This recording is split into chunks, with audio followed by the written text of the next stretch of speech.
Right, welcome to the third press conference during this EGU assembly. The weather outside is quite nice, and we wonder how the weather in space will be. Well, these people will tell all about it. First, Norma Crosby, she's from the Belgian Institute for Space Aeronomy in Belgium. She will start the presentation, and afterwards Nandita Srivastava from the University of Udaipur in India. And after that, Kalevi Mursula from the Physics Department, University of Oulu in Finland, will finish the talk. So they will start, and then we can ask questions if you want to. So go ahead. Okay. Thank you very much, on behalf of all three of us for inviting us here to give this small space weather news press conference. I will go directly to the presentation. So basically, we are going to talk a little about the weather in space. First, I just want to give a brief definition what we mean by weather in space. In very simple terms, it means how the solar activity can influence the space environment and how this in itself then can have unwanted effects, both on technological systems, that could be satellites in space, and sometimes in extreme cases, it can be felt all the way down on Earth, for example, in pipelines, which I will just briefly mention later. It can also have unwanted effects on human activity, and in this case we mean, for example, the astronauts on board for the International Space Station, or in the future perhaps those that will go to Mars.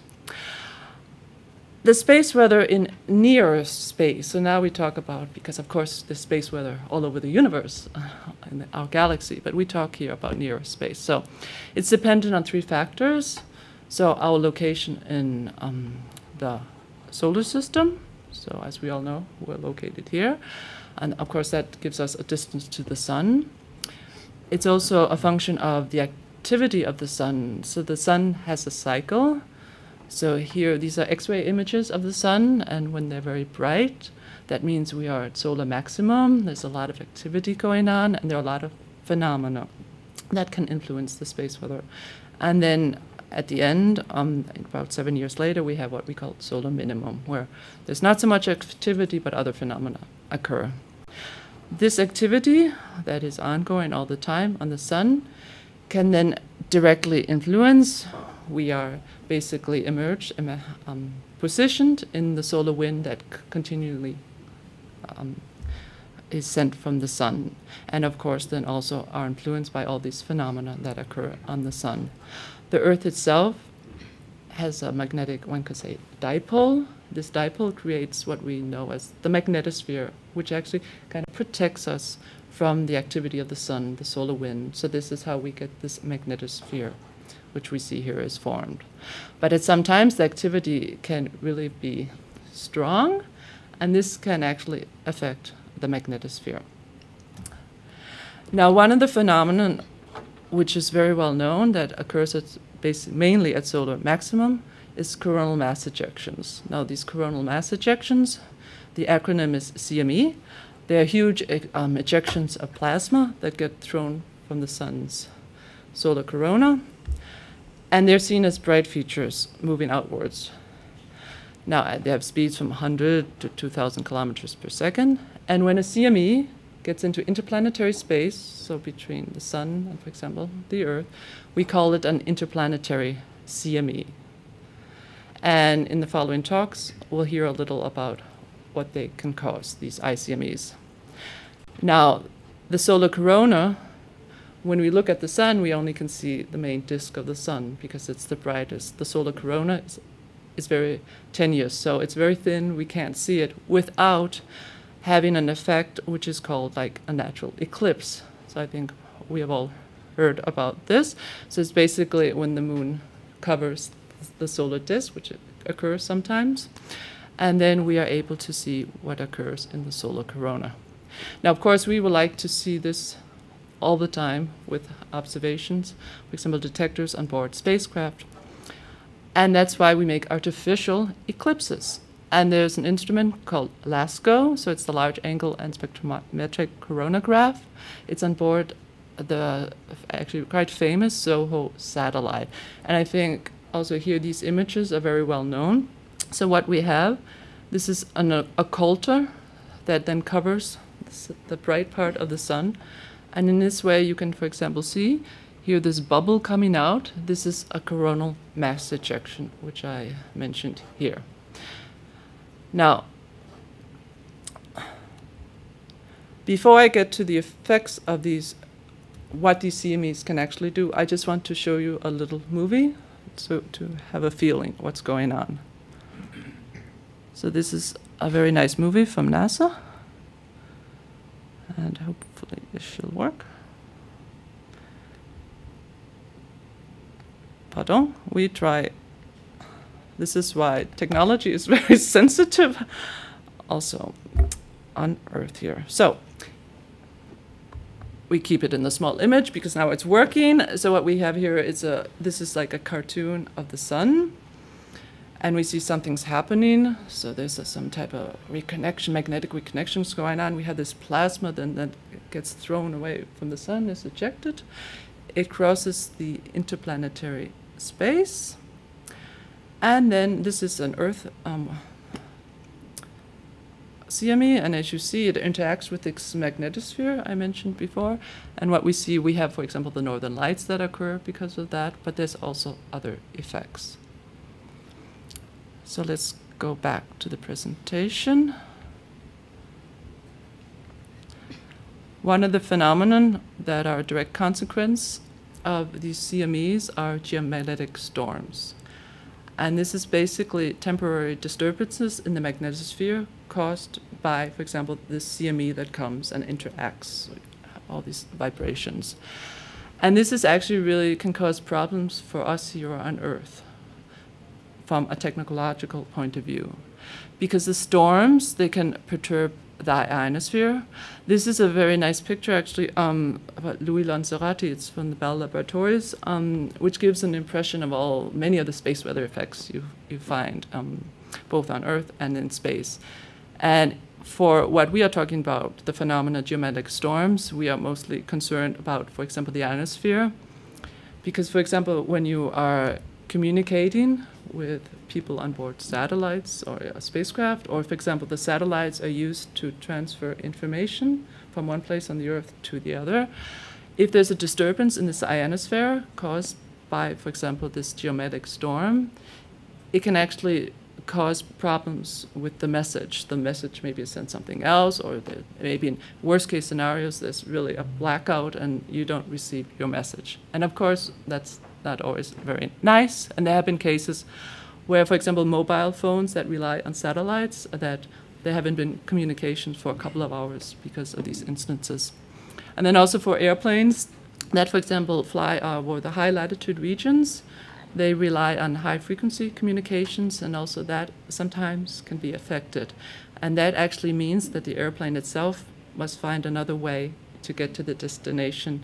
They use the northern routes because it's the shortest from one point to another, so it's cheaper to fly. But for example, if then you have this space storm, this geomagnetic storm, it may be that they have to then fly to another town and then from there to their original destination. And that, of course, can cost money for the airlines. And then finally, I just briefly mentioned there's also an effect called geomagnetically induced currents. This is simply due to when you have these storms, there are currents that develop in the higher layers, the magnetosphere. These currents, then there's induced currents, for example, in the ionosphere, and it's all connected to, then one can have induced currents actually on, for example, physical phenomena such as pipelines on Earth. And these currents, if they occur in these pipelines, you can have, for example, corrosion effects, and of course that's not good. If you have a pipeline with oil and there's a small break, and then you have, your pollution problem. So the oil companies actually take care of this by preventing it, making safe lines. So, and actually also monitoring the space weather. So, all of you, now we'll hear a little more detail about the origin of all this, the geomagnetic storms. And first we start with Professor Nandita Srivastava, who will talk a little about a new statistical prediction model that has been developed to predict these geomagnetic storms. And then afterwards, we go more to the ground part of it, and we are going to hear about a newly constructed storm time disturbance index, which will give us new possibilities to study these disturbances and occurrences. So, thank you. Yeah. So now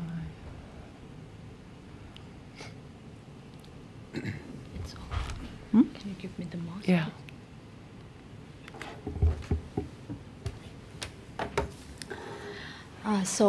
With the brief introduction that Norma Crosby has already given you, I want to talk about basically the space weather prediction model that we have developed at Udaipur. And my main intention is to talk about the model in solar perspective. So some of the new results I want to highlight, which I will be presenting in the space weather session on Thursday, is regarding two topics. One is the prediction of occurrence of the geomagnetic storms. Actually, we have developed this statistical model, which is based on various characteristics of coronal mass ejections that occur on the sun, and those that can be measured at the sun. And these observations have been taken from space-based coronagraphs, namely SOHO, that is Solar and Heliospheric Observatory, by ESA and NASA. And from these characteristics, our model can predict whether there will be a strong storm or not. This is quite well done by the model. Although this statistical model correctly predicts the occurrence of the storm at the Earth, it does not accurately predict the magnitude, and this is due to several reasons. We really don't know a lot about the source regions and their properties, so some of the things are missing. So the exact magnitude cannot be predicted by this model. And in future, we expect or we want to improve the strength of the associated storms by incorporating some of the measurable parameters by new mission like stereo, and incorporate them in the statistical model. This mission will give us 3D or the three-dimensional view of the coronal mass ejection, hence will give the true speed and the true direction of propagation. And that we hope to do in future. Then second aspect is to tell about the arrival time, what time these CMEs that are directed towards the Earth will arrive at the Earth. So with the stereo images that we have now, we get observations of the same CME from two different vantage points. It's like having two eyes on the sun, and using stereoscopic techniques, you can actually detect the true speed and hence get the true arrival time, which will be better than the earlier estimates that was possible earlier with the SOHO data sets.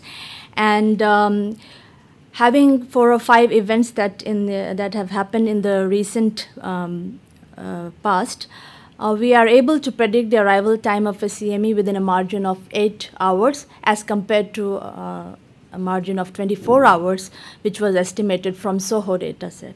So that's the news. We have improved a little bit on the arrival time of the CMEs at the Earth with the new observations from stereo.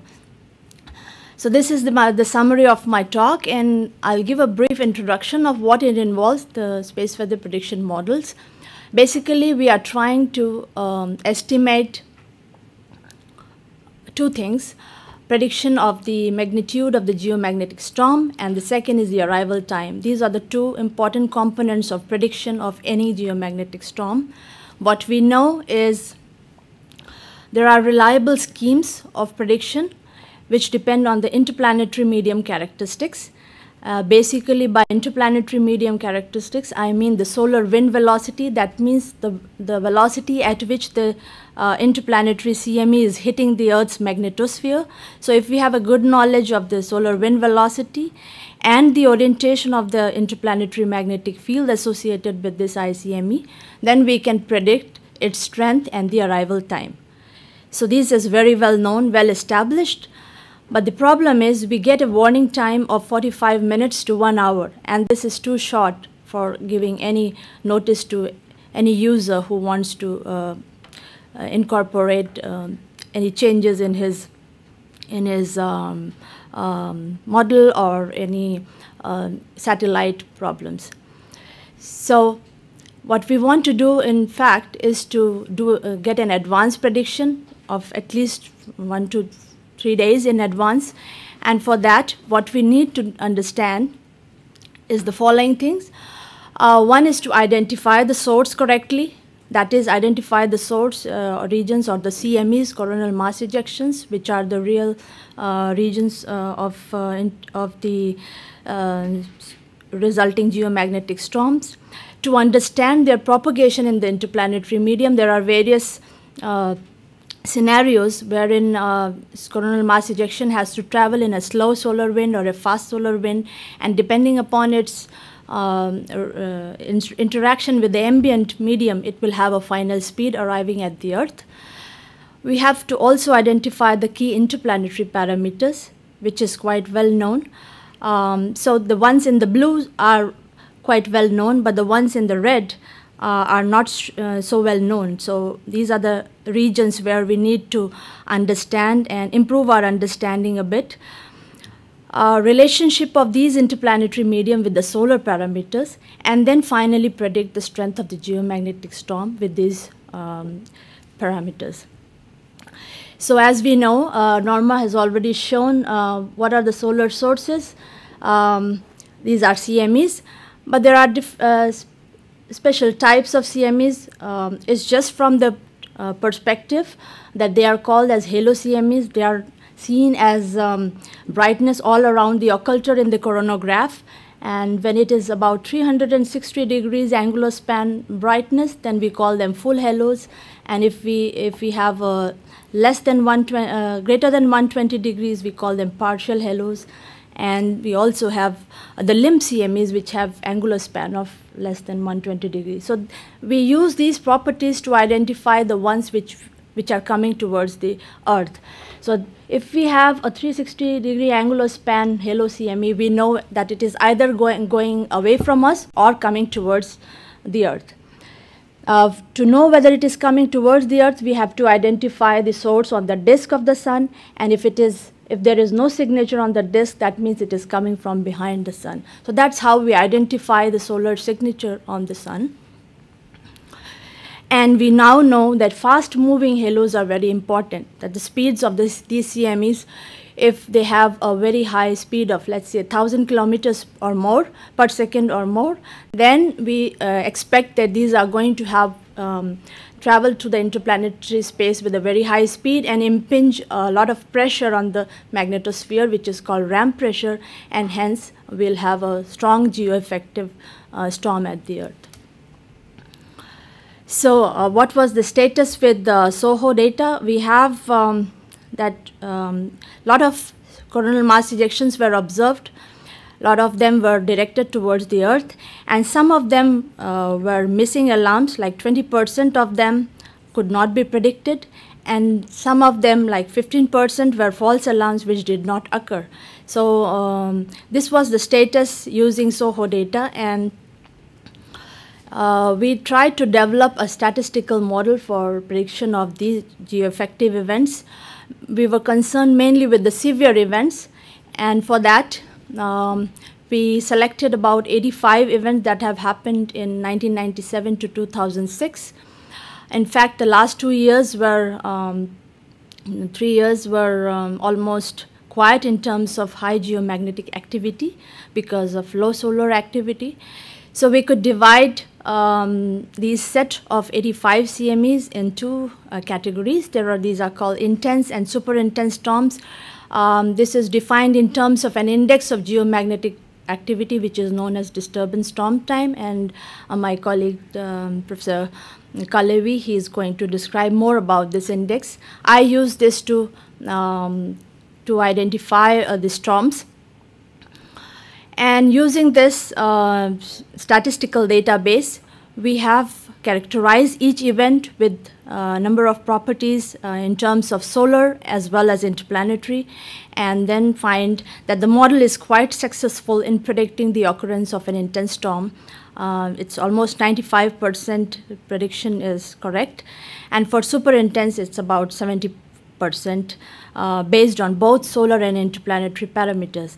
But if we consider only the solar parameters, we remove the interplanetary parameters for an advanced prediction of 1 to 3 days, then the model predicts moderately good. And it predicts 85% of the intense storms and 60% of the super intense storms.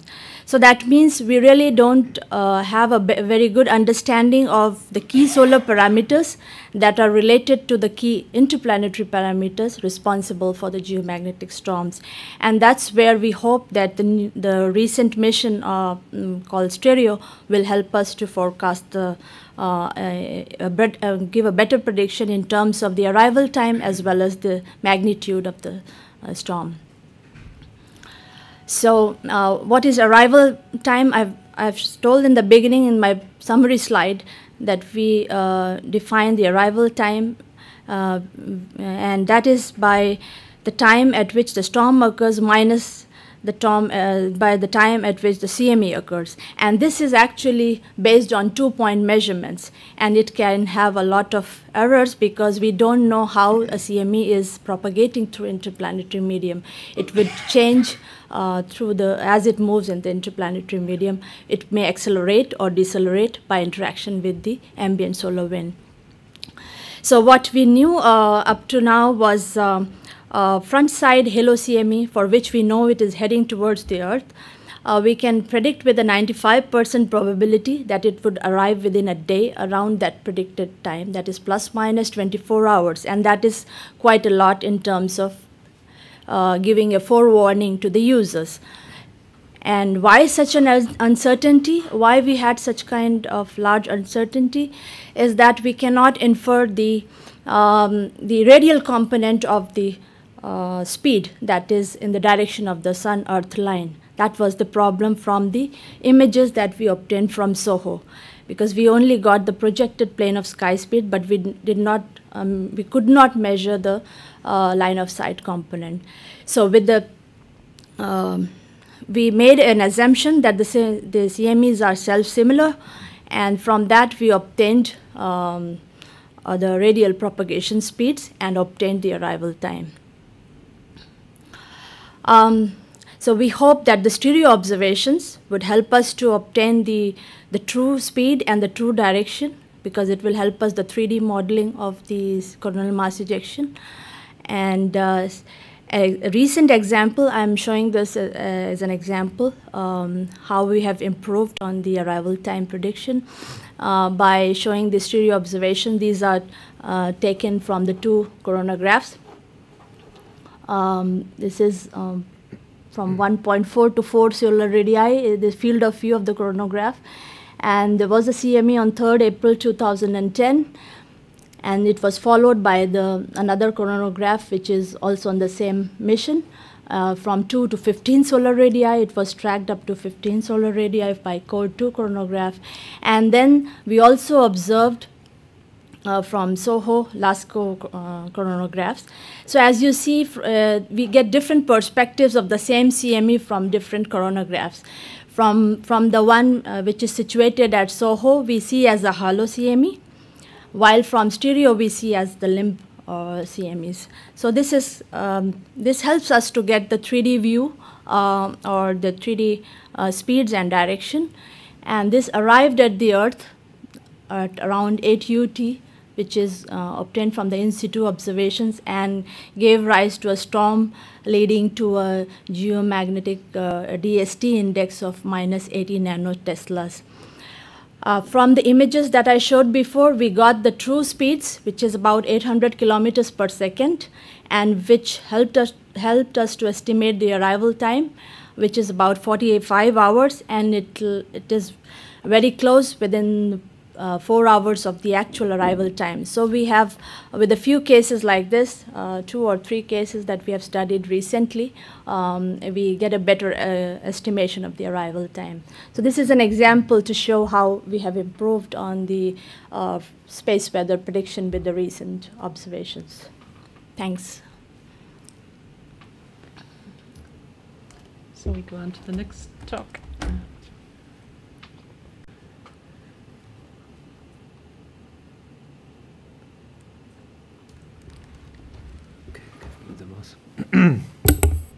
So good morning. I hope you appreciate the nice weather here, the warm and nice weather. When I left Finland, it was snowing. So I'm talking here about the consequences of these CMEs that have been discussed by the previous speakers. This is a European Union project, and so I have to show the logo of the financier. This is my team in the University of Oulu, and the partners within the Soteria team. So in the nutshell, this is about developments that we have made in constructing a database to serve and distribute data which gives an improved information on the historical and real-time development of magnetic storms. What we are doing is we are using an extensive network of stations operating in different parts of the world to collect this information and develop improved database. This database is used to study these storms that have been mentioned here. In particular, we want to know how large the local effects can be and have been seen. We don't yet know what happened in the history even, and where these storms effects have been largest. Of course, we can also see where there have been smallest.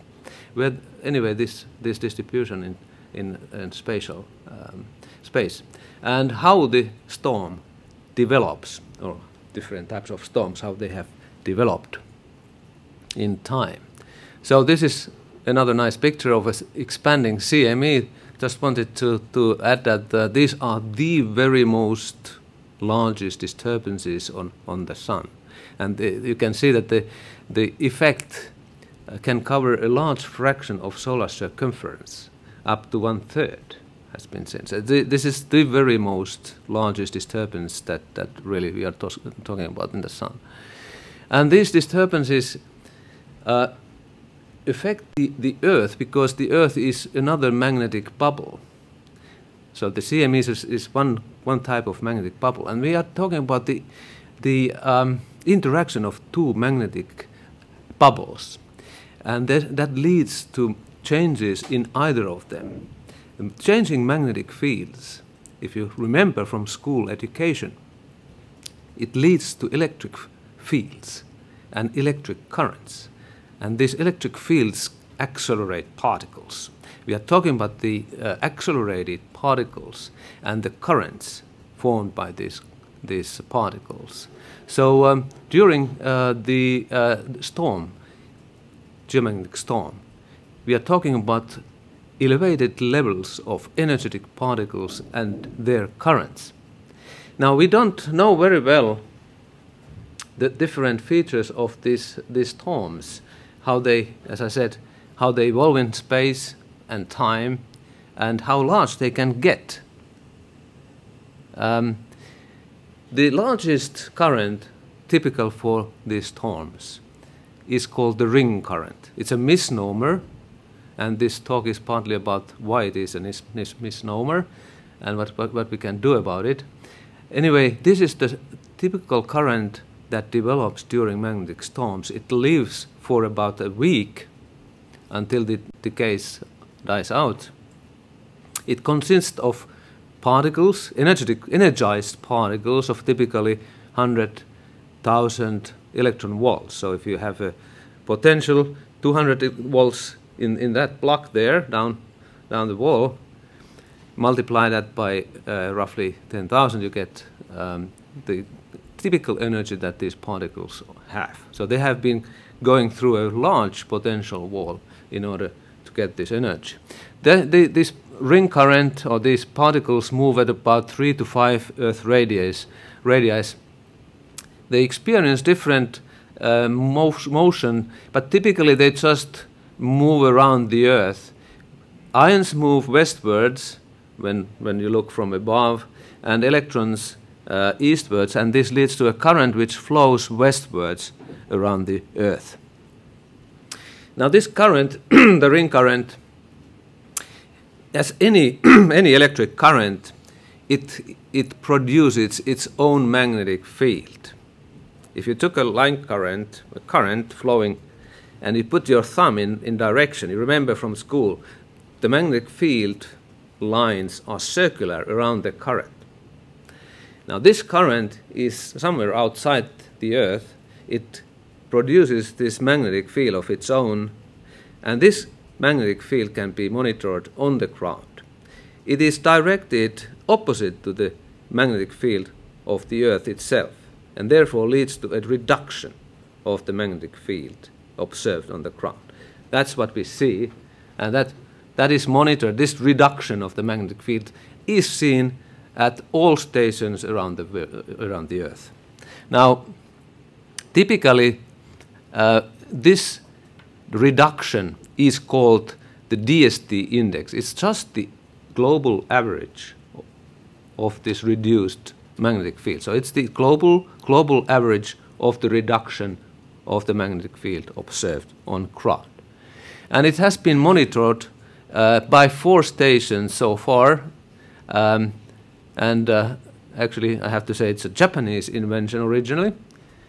Now, what we see, so this is measurements at one station, as the same as you can see the average level here at about 0, then a rapid reduction by this induced ring current effect, the reduction of the field due to this current forming by the CME.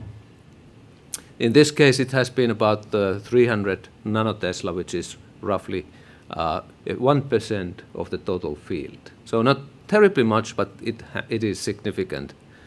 You know, magnetic field has a huge amount of energy. Even a smaller, some percentage reduction of the field includes terrible amounts of energy. Now, what we have been doing is to improve, first of all, this Dst index. It is known to have some errors which we correct, and we construct our own DST version. It's called DCX in order just to confuse more. It's the corrected and extended version of the Dst index. Now, we also include several other stations and calculate this disturbance at every position. Now, 16 stations are included, and we calculate this disturbance at every location. So we get a detailed information globally of the disturbance level. And this is a network of stations that we are using. Globally, let's see. Norma asked me to show something about one of these stations. This is the Hermanus station. I'm sorry that the picture seems to be a bit deflated. Anyway, Hermanus at the southern tip of Africa has one of the longest observing or operating stations, magnetic stations. I had a picture of the early station here. Sorry, it didn't come through. Anyway, this is the type of magnetometer that is used to monitor these magnetic fields and their reductions. The webpage of Hermanus says that it's the world's best land-based whale-watching spot. Unfortunately, I was not able to visit the site so far, but hopefully within the project I do. Anyway, when we have this information, global information of the disturbances in different parts of the world. Here is here is a map of the world, and we have positioned this ring current as color coding here at the center at the equator. Of course, the current itself is not exactly at the equator. it's spread around it. But anyway, just to give the visual image, you can see that the observations do not show a similar color, but the color code gives the intensity of the disturbance. Rather, you can see that it's very variable. So you have both strongly negative disturbances here, and even positive disturbances in between. So here is the color coding, which says that blue one indicates positive disturbance. That actually means a pressure of the magnetic field, and the negative is a usual reduction of the field. So it shows how asymmetric the disturbance is globally, and definitely nothing of that kind of concept of a ring current cannot be imagined. So the differences are really huge. If you calculate the average, which would be the normal Dst index, it would be something like minus 150 nanotesla. It would be classified by Nandita as a major storm, but the different sites, different observatories, show completely different values from minus 300 to plus 100 nanotesla. We have studied this the effect of including more stations, and you can see actually here, this is a bit complicated, but I hope to convey this line here, that is the upper bound, which is here. You can see that gives you the maximum disturbance at 4 stations. Now, let's say minus 200 here, for example. Where is my mouse? Yep. Sorry to interrupt. Yep. We only have 2 more minutes to finish, else the Okay. journalist won't have any I'm shortly time finished. to, Yeah. to ask questions. All right. Anyway, the message here is that with this 200 nanotesla, you can see with 4 stations.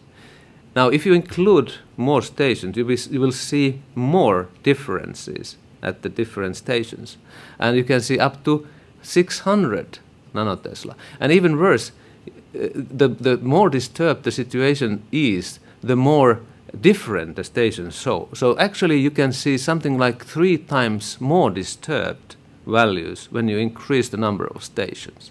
So, okay, we have constructed the database. It's already preliminary using the historic data. We are still constructing the near real-time database. It's all here in our webpage, if you're interested. We also show some animations of this type for different storms. And just to conclude, the first results that we see is that there is actually nothing like a ring current. The currents in space are much more asymmetric, distributed locally.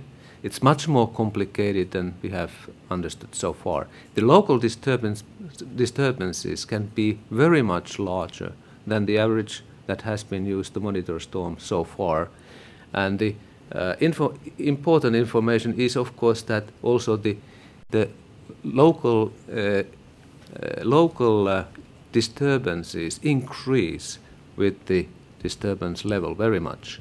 This, of course, gives us a lot of research possibilities for the future. Thank you very much. All right, thank you very much. Are there any questions? Yeah? Shall I introduce myself? Holger Kroker, freelancer from Germany.